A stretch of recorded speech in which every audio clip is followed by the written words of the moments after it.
And with the controversy behind us, a new scene began rising. Eita, Born F. out of South America. Nossa. Aqui acabou.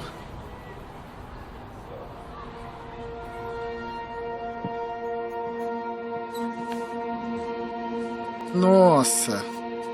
Caramba, professor tomou um tiro na perna, professor. Nossa, quem viu? O professor foi baleado. Olha lá, o professor foi baleado na perna, velho. Caramba, já chegou com... Aqui na perna dá uns 20, né? Já tira uns 20, já chegou com 78 de HP, né? Nossa, olha lá. So many years playing. So many nice moments. Major trophy. A lot of friends. Some rivals. Very cool. Em inglês, tá como? When CSGO came out, personally I had just joined university. I was studying electrical engineering for 2 weeks, and then CSGO came out. And for me it was like, what the hell do I do now? Do I keep studying? Do I finish this university, or do I really go all in again on gaming? Because I had done that before. It was in 2009 when I got the invitation to play with the best Brazilian players at the time. And I really went all in during that time. But it was a tough time for CS overall, because I think it was at the very end of PS 1.6 and things are not looking that good anymore. So yeah, I had some thoughts, and I decided I had to go all in again. I had to keep going.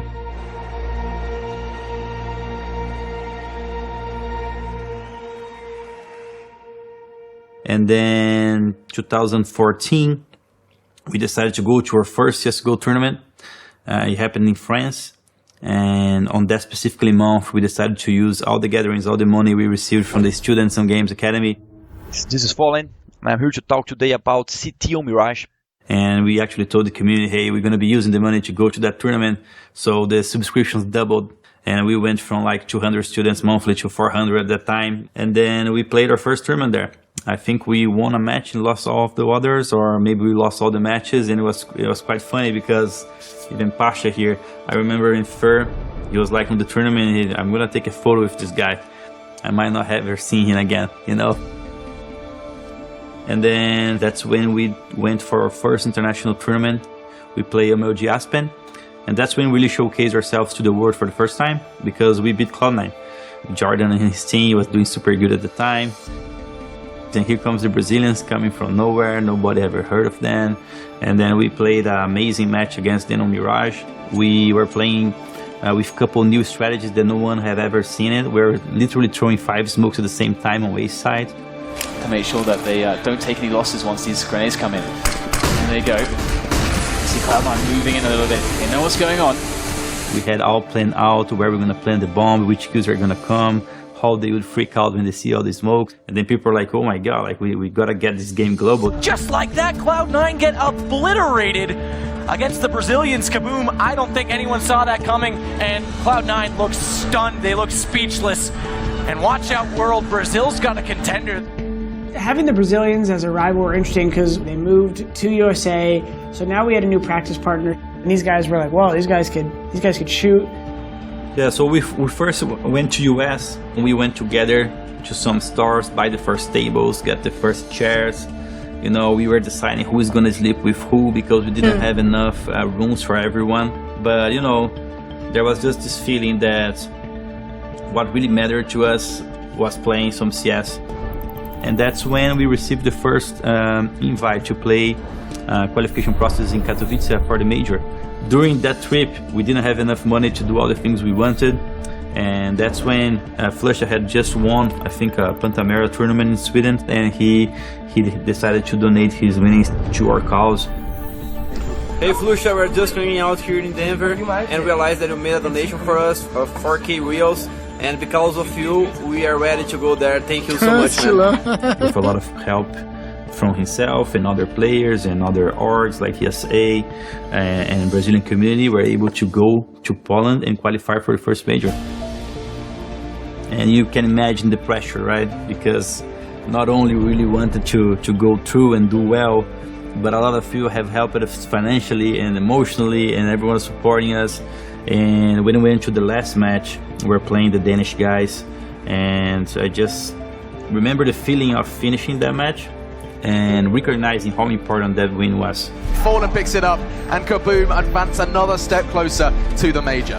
Couple changes here, couple changes there, and we are able to get this guy in the team. Eventually ZKK was removed and Code Zero was added, and since day one he already showcased something different. We would go play practice and he was just a headshot machine. You could see it on the first days. Even the practice we're playing, I remember even Kerrigan saying something like, where the hell did you find this guy? You know, he was like dropping 30 bombs every single practice. And from day one he was very different. He had a lot of dedication. He was the first one on the server, last one off, very smart, very open-minded to the ideas the team wanted to play. At a certain point we felt that something was needed. We decided to pick up Taco, FNX and Zeus the coach and make a big replacement to the team. And that was just the beginning for us. That's where all the magic happened. Ladies and gentlemen, let's make some noise here. Light the building up. Yeah, MLG Columbus, I remember at the time as well, they had just doubled up the prize pool. You went from $250,000 to $500,000, which were like, whoa, if it happens for us to win, that's going to be the biggest ever. There you have it, folks. And again, I don't think you can nod enough to Fallen. Not only what he has done with this team, what he does with any of his players around him, and what he has done for the Brazilian scene. They've already, in the space of a few months, elevated themselves. They're already an elite team. They're making finals. They're coming close to winning. The key thing is they've never won a big tournament before. And they've certainly never been this deep in a major before. So the obvious narrative is like, oh, is it their time yet? And we played this tournament super well. One of the deciding matches happened on Mirage again. And this time we had this guy, 15-9. Yeah, he has the graffiti game now on Ven on B-side Mirage. Here he comes once again. The first base is Adren. He's going to hit the ground there as Cold. Oh, what? A jumping double for Cold! What is going on right now? How does he do this? He made some magic happen and they were like, what the hell? What just happened? And he was like, I can't even explain what happened, guys. Let's just win this thing out. From that moment on, we kept going and we came back into this match. There even a Taco on the second map on Cash. He wrongly, or I think he misbought the auto sniper, and he was getting so many kills with him. I think he even bought it again afterwards. Big play from Fur, and now Taco's in there with that auto sniper, 2 frags. He's going to get the last one as well. Some of those things that decides that you don't really account for, but when it's your time to win, when it's fate, it just really happened. And then later on we played finals against Navi. And we won first map on Mirage. Picking it up, and Luminosity winning on Mirage. And then from that moment, the confidence was over the roof. We just wanted to win this trophy so much that nothing was stopping us. Now it's a one-on-one, Guardian versus Taco. It may just be destined to be. And it's Luminosity winning their first major championship.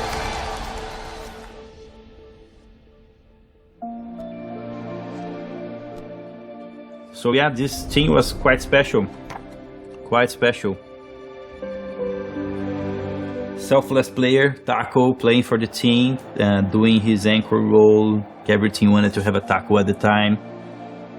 We had Code Zero, best player in the world for 2 years in a row, insane rifler. We had Fur, the most aggressive player, and I would say meta-changing game style, you know, like so many people learned from him. And we had FNX, surviving from the ashes, clutching a lot. And FNX is the kind of player who you just see that he was born for the game. Going through my mind, that was like, oh, everything really was worth it, you know. I have been playing since 2003. I won that in 2016, so 13 years of grinding, you know. A lot of time looking for a moment like that.